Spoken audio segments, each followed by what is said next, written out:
יש מצבים שבהם דמי מזונות שהורה נדרש לשלם חלים על הסבים. ובעניין הזה נמצאת איתי עורך דין אורית דרור הראל. שלום לך. שלום וברכה. באילו מקרים פתאום הסבים נדרשים לשלם מזונות לנכד? יש לנכדים בשם אמם או בשם אפוטרופוס אחר זכות לתבוע את הסב והסבתא ולקבל מהם מזונות. החוק קובע מספר תנאים שהם תנאים מצטברים, הכרחיים, אין קיום אחד בלי השני.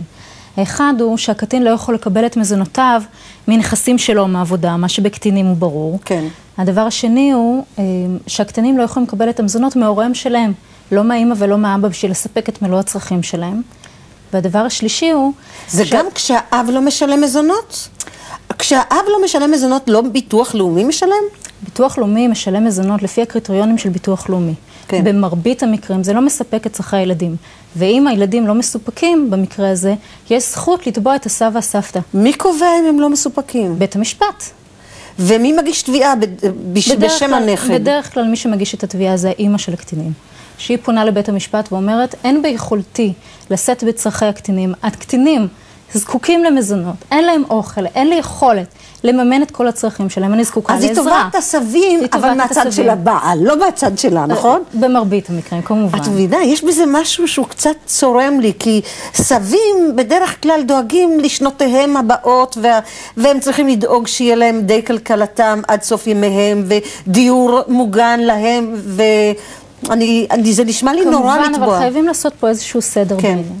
קודם כל, בית המשפט לענייני משפחה שהוא דן בעניינים האלה, חייב לדאוג לקטינים האלו, אביהם של קטינים, חייב לדאוג שבאמת לקטין יהיה קוטג', יהיה מה לאכול, יהיה את הדברים הבסיסיים, זה הדבר הראשון. כן. הדבר השני שחשוב מאוד להדגיש, שבית המשפט לא יחייב סב וסבתא במזונות הילדים, אם אין לאותם סבים את היכולת לדאוג לצרכיהם שלהם, דבר ראשון. גם עתידיים. גם עתידיים, כשבודקים אם יש לו את היכולת, אם יש להם את היכולת בעצם, לחסות את הצרכים היומיים שלהם, את צרכי הפנסיה, את הקיום, גם הדברים העתידיים, כן? רק לאחרונה, לפני חודש, דחה בית המשפט למשפחה, תביעה כזאת של נכדים נגד הסבים, כי אמרו, הסב בן 71, אין לו יכולת כלכלית לדאוג לעצמם עד אחרית ימיו, ולהם יש יכולת עדיין להמשיך ולגבות את המזונות שנפסקו לטובת הילדים, כנגד האב בהוצאה לפועל, והיא לא עשתה די. כן. אבל צריך לזכור שיש מקרים שהסבים מחויבים, וזה חשוב מאוד לדעת שהסבים באים, מקבלים את הייעוץ בני המשפחה, מהחברים, הרי מדינת ישראל היא מדינה מיוחדת, כל אחד מייעץ לשני, ובאים ואומרים לאב שעתיד להתבע במזונות ילדיו, בוא תרוקן את הרכוש, תרוקן את הנכסים, תעביר את הדירה, יש המון מקרים כאלה בישראל. כן. והסבים צריכים לדעת שיש לנכדים זכות לתבוע אותם, במקרים שהאב אין לו יכולת לשלם. אבל במקרה שהסבים לא יכולים, בית המשפט קבע שאין להם יכולת, ניתן לתבוע בני משפחה אחרים? ניתן לתבוע בני משפחה אחרים, גם צריך לזכור שאם האמא תובעת את הסבים של האב, בייעוץ מקצועי נכון, ההורים של האב. את ההורים של האב, כן, בייעוץ מקצועי נכון, צריך לתת הודעת צד ג' ולכרוך ביחד את כל הסבים משני הצדדים.